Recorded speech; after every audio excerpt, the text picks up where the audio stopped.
Hello दोस्तों, नमस्कार। स्वागत है आप सभी का एजुकेशन मंत्रा में।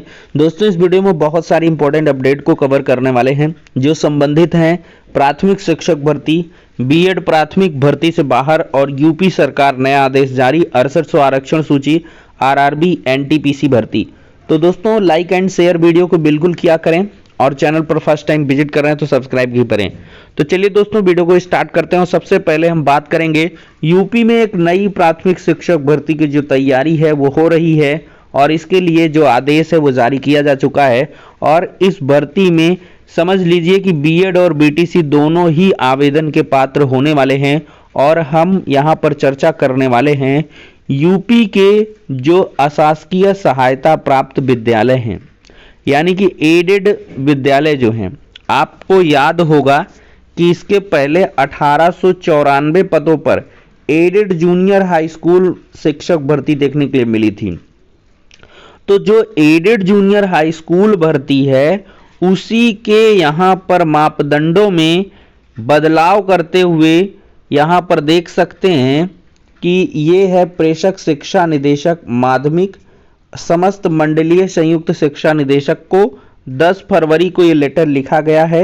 लेटर में मुद्दा क्या है? अशासकीय सहायता प्राप्त माध्यमिक विद्यालयों में निर्धारित जनशक्ति के सापेक्ष सृजित कार्यरत रिक्त पदों की सूचना उपलब्ध कराए जाने के संबंध में। यहाँ पे और भी स्पष्ट तरीके से देख सकते हैं कि उपरयुक्त विषय से आपकी ओर ध्यान आकृष्ट करते हुए उल्लिखित कराना है कि उच्च स्तर से अशासकीय सहायता प्राप्त माध्यमिक विद्यालयों और उससे संबद्ध, यहाँ पर आपके लिए इंपॉर्टेंट है, उससे संबद्ध प्राइमरी प्रभाग, इसमें दिया है बालक बालिका में सृजित पदों की संख्या के सापेक्ष भरे गए रिक्त पदों की संख्या तथा रिक्त पदों के सापेक्ष प्रेषित अधियाचन के संबंध में सूचना उपलब्ध कराने के लिए निर्देश दिया गया है। तो इसके संबंध में ये दोस्तों जो है 16 फरवरी तक प्रत्येक दशा में हार्ड और सॉफ्ट कॉपी में जो डेटा है वो मांगा गया है। तो कुछ ऐसे इस प्रकार से ये डेटा भी मांगा गया है। प्रधान अध्यापक, प्रवक्ता, सहायक अध्यापक सबके सृजित कार्यरत और इसके बाद रिक्त पद। तो दोस्तों, यहाँ से देखा जाए तो जो ये आंकड़ा मांगा गया है इसके बाद से अब यहाँ पर एक उम्मीद जगी है कि जो नई प्राथमिक भर्ती है अशासकीय सहायता प्राप्त विद्यालयों के प्राथमिक विद्यालय जो यानी कि संबद्ध प्राइमरी हैं वहां पर देखने के लिए मिलेगी। तो इसके लिए आप लोग प्रिपरेशन करते रहिए। हालांकि जो पदों की संख्या है वो न्यून रहेगी। आप ये समझे 50,000, 80,000, 90,000 ऐसा नहीं होगा, क्योंकि परिषदीय प्राथमिक विद्यालय बहुतायत हैं, लेकिन जो ये संबद्ध प्राइमरी स्कूल्स हैं ये काफी कम हैं मात्रा में। तो इस वजह से ये भर्तियां भी 2-4,000, 5,000 से एक्सीड नहीं करेंगी। लेकिन इसके लिए एक मौका तो अवश्य ही बनेगा। तो आप लोग प्रिपरेशन लगातार करें। जो छात्र कह ले कि थोड़ा सा निराश हैं कि चुनाव के बाद जब सरकार बन जाएगी, जब वो भर्ती लाएगी तब हम पढ़ाई करेंगे, तो इस तरह अपनी पढ़ाई को व्यर्थ ना करें। अब दोस्तों, एक अहम और बड़ा मसला है बीएड प्राथमिक शिक्षक भर्ती से बाहर होगा या अंदर होगा। तो दोस्तों, इसके लिए लगातार जो मामले हैं वो हाई कोर्ट्स में जा रहे हैं। अब पंजाब हाई कोर्ट की तरफ से एक फैसला सुनाया गया है जिसमें भी याचिका के अंदर प्राथमिक शिक्षक भर्ती से बीएड के अभ्यर्थियों को बाहर करने की बात कही गई है। हालांकि अभी ऑर्डर में ये मेंशन किया गया है कि जो भी फैसला सुप्रीम कोर्ट से देखने के लिए मिलेगा तभी हम इस पर फैसला सुनाएंगे। तो यहाँ पर बीएड पर जो तलवार है वो लगातार लटक रही है और एनसीटी भी अब सुप्रीम कोर्ट पहुंची है और 22 फरवरी को इस मामले में सुनवाई होने वाली है। नामी गिरामी बड़े एडवोकेट्स पक्ष रखेंगे बीटीसी का और बीएड का। तो ऐसे में देखा जाए तो पंजाब हाई कोर्ट की तरफ से जो इसकी डेट लगाई गई है 30 मार्च लगाई गई है। मतलब Punjab high court supreme court के डिसीजन के बाद ही अपना फैसला सुनाना चाहता है और उसके द्वारा ये समझा जा रहा है कि आखिरकार एपेक्स कोर्ट इस मामले में क्या कुछ डिसीजन देती है। और एक बात तो यहाँ से तय मानिए कि जो भी यहाँ पर सुप्रीम कोर्ट से ऑर्डर आ जाएगा तो वो पत्थर की लकीर हो जाएगा। फिर आप जानते ही हैं कि अगर सुप्रीम कोर्ट से एक बार आदेश आ गया तो उसमें कोई भी किसी प्रकार की तब्दीली संभव नहीं है। भले ही रिव्यू पिटीशन हो, क्यूरेटिव पिटीशन हो, ये सब दाखिल होती रहती हैं, लेकिन उनका कोई मतलब नहीं रहता है। जो एक बार आदेश पारित होता है कहीं ना कहीं अपेक्स कोर्ट से, डिवीजन बेंच से, तो वो आदेश कुल मिला के समझिए वो अजर अमर हो जाता है। शिक्षा मित्रों के मामले में भी आपने देखा है। तो इस वजह से सतर्क रहना है बीएड छात्रों को और साथ ही साथ डीएलएड छात्रों को भी, क्योंकि इस मामले की जो गहनता है, गहराई है, गंभीरता है, वो बहुत ही ज़्यादा है। उसको बहुत सारे छात्र अभी नहीं समझ पा रहे होंगे, लेकिन यहाँ पर चौकन्ना अवश्य रहना है। अन्यथा अगर एक बार भी वहाँ से डिसीजन बाहर या अंदर का आ गया तो समझ लीजिए कि आजीवन यही डिसीजन रहने वाला है। अब दोस्तों हम बढ़ते हैं अगली अपडेट की तरफ। यूपी सरकार ने एक नया आदेश जारी किया है।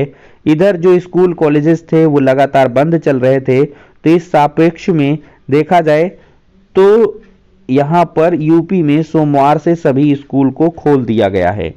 कोरोना में प्रभावी कमी को देखते हुए सरकार ने अहम फैसला लिया है। जिम खुलेंगे, रेस्टोरेंट पूरी क्षमता से चलेंगे, स्विमिंग पूल बंद रहेंगे। तो अपर मुख्य सचिव अवनीश अवस्थी ने देर रात आदेश जारी किया और इसमें कहा है कि सभी स्कूल कॉलेज 14 तारीख से पूर्णतः जो है कोरोना गाइडलाइंस को देखते हुए खोल दिए जाएं और उन्हें कोविड नियमों का पालन करना होगा। तो मतलब पूरी क्षमता के साथ जो विद्यालय वगैरह हैं वो 14 फरवरी सोमवार से खुल जाएंगे। अब दूसरी तरफ देखा जाए तो असिस्टेंट प्रोफेसर भर्ती परीक्षा के सभी विषयों की संशोधित उत्तर कुंजी जारी हो चुकी है। अंतिम उत्तर कुंजी अब नहीं ली जाएगी कोई आपत्ति। देखा जाए तो उत्तर प्रदेश उच्चतर शिक्षा आयोग की ओर से शुक्रवार को असिस्टेंट प्रोफेसर भर्ती परीक्षा के सभी 47 विषयों के लिखित परीक्षा की जो संशोधित उत्तर कुंजी है वो जारी कर दी गई है। संशोधित और अंतिम उत्तर कुंजी में अब कोई आपत्ति नहीं ली जाएगी। संभावना जताई जा रही है कि आयोग 20 फरवरी तक लिखित परीक्षा के परिणाम को भी जारी कर देगा और इसके बाद साक्षात्कार की तिथि भी घोषित हो जाएगी। एक बड़ी खुशखबरी है। देखा जाए तो अभ्यर्थियों की बात आज सुनेगी कमेटी। एनटीपीसी में गड़बड़ी मामले में कोरल क्लब में होगी सुनवाई। 11:30 बजे से अफसरों की छात्रों के साथ मुलाकात देखने के लिए मिलेगी। आरआरबी के नॉन टेक्निकल पॉपुलर कैटेगरी यानी कि एनटीपीसी परीक्षा में गड़बड़ी को लेकर हुए छात्रों के आंदोलन के बाद आरआरबी और रेलवे अफसरों ने शिकायतों को सुनने, फीडबैक लेने के लिए कोरल क्लब में कैंप लगाया है। हालांकि प्रयागराज में आंदोलन की आग जितनी तेज फैली थी उतनी तेजी से छात्र शिकायतें लेकर कैंप में नहीं पहुंचे। अब आंदोलनरत अभ्यर्थियों को रेलवे एक और मौका देने जा रहा है। शनिवार को कोरल क्लब सिविल लाइंस में रेलवे बोर्ड की हाई लेवल कमेटी के अफसर अभ्यर्थियों के सामने बैठाकर उनकी बात सुनेंगे और 11:30 बजे से दोपहर 2:30 बजे तक 2 घंटे अफसरों ने छात्रों को अपना समय दिया है। तो रेलवे बोर्ड कमेटी और छात्रों के बीच होने वाले इस संवाद में उत्तर मध्य रेलवे के अफसर भी मौजूद रहने वाले हैं। तो छात्रों द्वारा अब तक कैंप में दी गई शिकायतों के साथ ऑनलाइन आई शिकायतों पर भी मंथन होगा।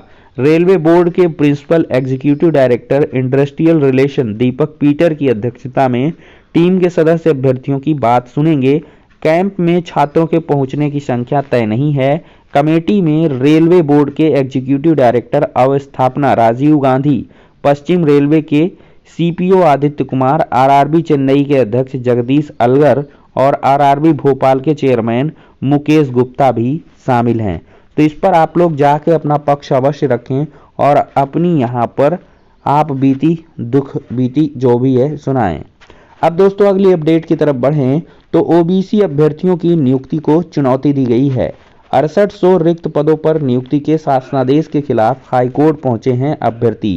तो लगातार 6800 आरक्षण सूची का यहां पर विरोध हो रहा है और इसके संबंध में जो लगातार कोर्ट में मामले हैं वो जा रहे हैं। और कल की डेट में देखा जाए तो 68,500 के आरक्षण नियमितता 5% रिलैक्स पर भी यहाँ पर राज्य पिछड़ा वर्ग आयोग ने अपना ऑर्डर सुनाया है।